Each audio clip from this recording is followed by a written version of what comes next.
Today, the Middle East stands at a dangerous tipping point. The conflict that began between Iran, Israel, and the United States has now spread into Lebanon, with Iran-aligned militia Hezbollah firing rockets into Israel, and massive Israeli airstrikes hitting key cities, including South Beirut. This isn't just another headline. This could change the region forever. On March 2nd, 2026, the Middle East witnessed a sharp escalation in the ongoing crisis. After weeks of rising tensions since joint US-Israeli strikes on Iran, Hezbollah, Iran's principal ally in Lebanon, launched missiles and drones toward Israel in retaliation. In response, the Israeli military launched heavy airstrikes across Lebanon, especially targeting Hezbollah-controlled areas in Beirut's southern suburbs and the Bekaa Valley. Lebanese authorities reported at least 31 civilians killed and 149 wounded after Israeli strikes. This is the first major involvement of Hezbollah since a fragile ceasefire in 2024, and it marks a serious broadening of the conflict. Hezbollah has long been one of Iran's most powerful regional allies, and its direct attack on Israel, after months of tension, suggests the conflict is no longer limited to the battlefield inside Iran or isolated missile exchanges.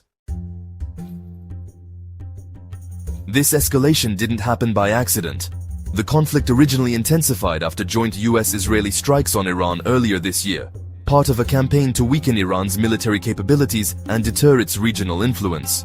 As tensions mounted, Hezbollah vowed to confront the aggression against Iran and its allies, saying it would act in defense of Lebanon and the wider Shiite resistance movement. When Hezbollah fired rockets toward Israel, including targeting a missile defense site near Haifa, Israel responded with airstrikes across Lebanese territory.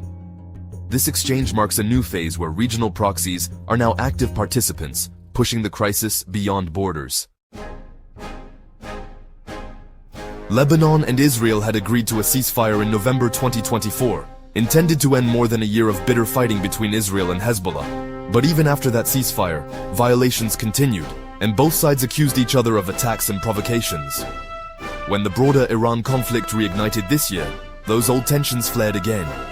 This latest escalation shows how past unresolved rivalries can explode into renewed conflict once the regional environment changes. The impact of this conflict is already being felt beyond the battlefield. Flights across the Middle East have been disrupted as airlines cancel routes due to safety concerns. Oil prices have surged, with markets reacting to instability near the world's most vital shipping lanes.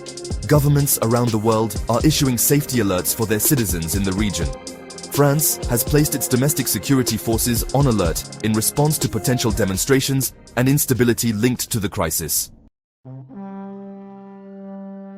Military analysts are warning that this escalation could have far-reaching consequences. When Iran-aligned militias like Hezbollah fully enter the conflict, the risk of a multi-front regional war increases. Israel's military is now stretching forces across multiple borders, Israel-Lebanon and Israel-Iran responses. Neighboring countries are closely monitoring developments and preparing for spillover effects. This is no longer just an isolated clash. It has become a multi-layered regional crisis. This latest escalation shows us something crucial. A conflict that began as tensions between nations can quickly expand through proxy alliances and allied militias. What starts in one country can become a wider regional war, involving multiple actors and borders. And when civilians are caught in the crossfire, the consequences go far beyond military strategy. The Middle East is once again a powder keg of conflict, and this time, it's not just nations clashing, but powerful regional actors intertwined in a web of alliances and rivalries. Whether this escalation leads to peace talks or a longer war remains uncertain, but one thing is clear: the world is watching, and the next few days will be critical. If you want to understand how this conflict could affect global politics, energy markets, and world peace, hit like, subscribe, and turn on notifications. Tell us in the comments. Do you think this war will spread further or calm down?